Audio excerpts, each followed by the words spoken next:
अभी हम इस पुरानी इमारत में जाके देखते हैं कि इसमें क्या चीज थी।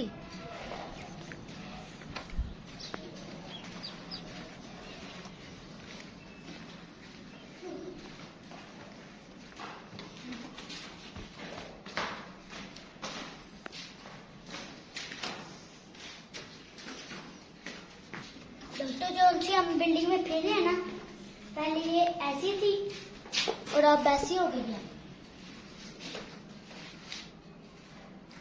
ये देखिए, इधर से काफी ज्यादा इमारत गिर चुकी है और यहाँ पर मलबा पड़ा हुआ है।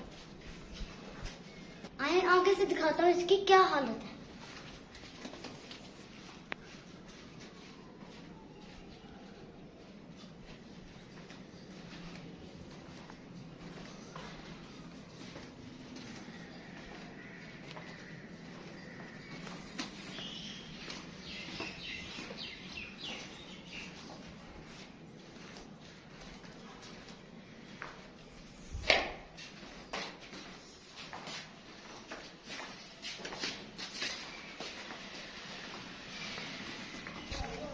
बाहर से आके देखिए कितनी ज्यादा गिर चुकी है।